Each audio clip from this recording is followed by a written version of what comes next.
Hi Paula, and hello to all the real women of Philadelphia. I can't believe I'm so late to this party. I can't believe I've missed out on 7 weeks of really exciting entries. But I finally found out about the contest, and I've been watching everyone's entries, so I think I'm ready to go. Today I'm going to be sharing with you my brownie trifle with cannoli cream and strawberries. Now, if you're a busy woman like I am, sometimes you don't have time to make your brownies from scratch. You can use your favorite store-bought brownies, or you can just pick some up at the local bakery or even at your grocery store. Where you start, when you have those lovely brownies, just cut them into about 1-inch squares. I'll finish that up later when we assemble the whole thing. Now, cannoli cream is really special in my family. I come from a long line of Italian cooks. I don't come from a long line of Italian bakers. My mom was a great baker. She made wonderful Christmas cookies, but most of the rest of us, not so great at the baking, not so good at the measuring. Grandma always said, never measure. That's why I don't bake very much. To make your cannoli cream, you don't really have to measure. You want to take about 2 cups of ricotta cheese. Make sure you strain it before you use it. It needs to be really dry. Then you want to add to it your 8-ounce block of fantastic Philly cream cheese. Make sure it's really soft, because otherwise it won't blend well together. Ooh, it's a little tough to open. Should have opened that before I started.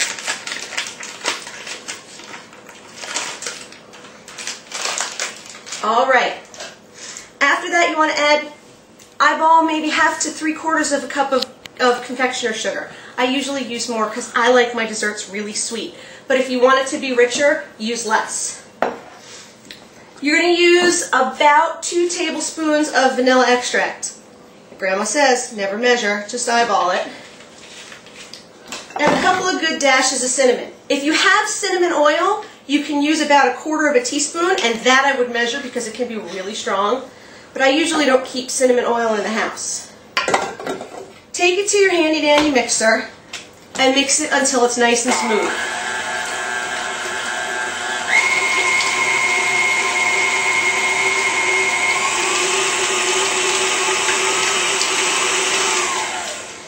It doesn't take long if your cheeses are nice and soft and your ricotta is well drained.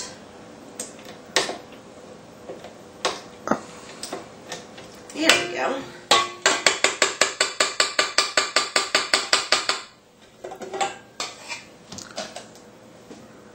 Now once you have that, take a moment to stir it all up. Always wait till the end to clean up your messes. Don't make yourself crazy cleaning as you go. And you're going to add 1/4 to 1/2 cup of mini semi-sweet chips and just gently fold them in.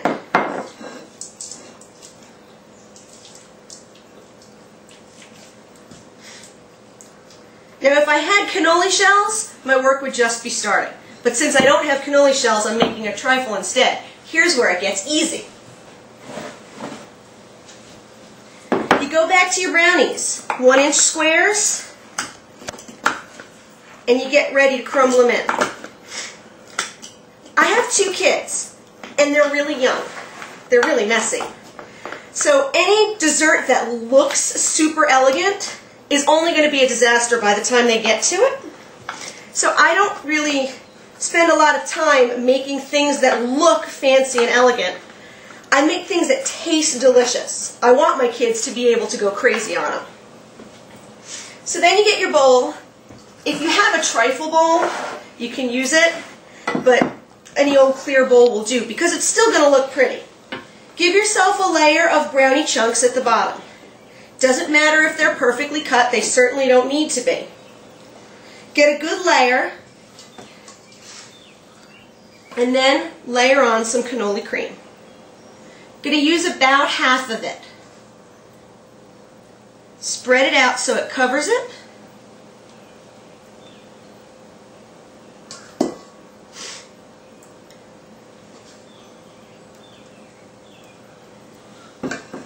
And then comes another really great thing about this.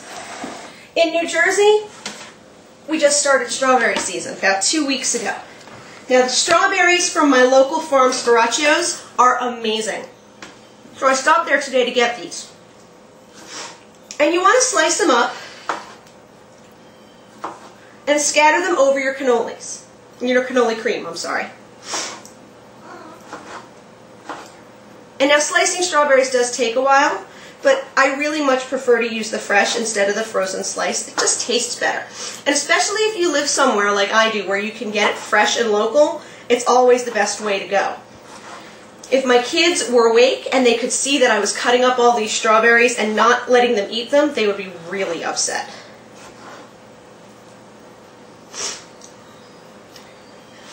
My mom was a big fan of putting fruit in all of our desserts. She figured if she could sneak in some vitamins without us noticing, she was better off. Now, we all loved fruit to begin with, me and my brother and sister, but when it was in something with chocolate, so much the better. This is actually my mom's apron that I'm wearing. It says everything tastes better dipped in chocolate, or layered in chocolate, or covered in chocolate, or mixed into chocolate, or even if it's just chocolate by itself. So then you're going to go back to your brownies, another layer of brownies.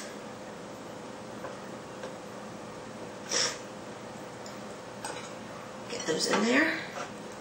A couple more.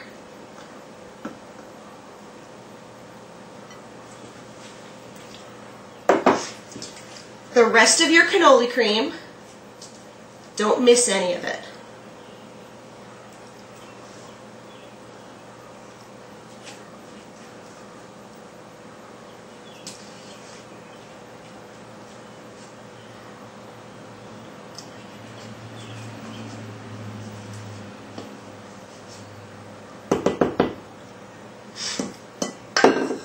And a last layer of your strawberries on top.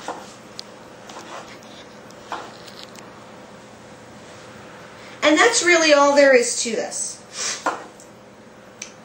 If you were patient, you would want to then put this into the refrigerator and let it chill for at least an hour and let the flavors melt.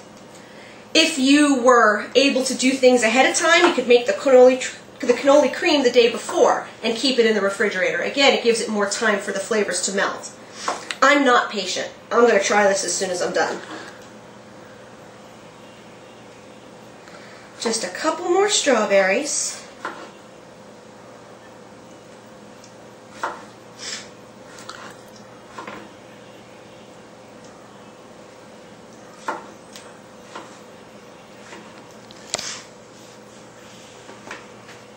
And when I'm done, I usually like to put just a little bit of cocoa powder on the top, just to make it look pretty. You could use powdered sugar if you're not a fan of cocoa powder.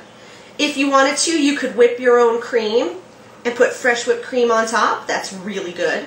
Or you could even use your store-bought whipped cream.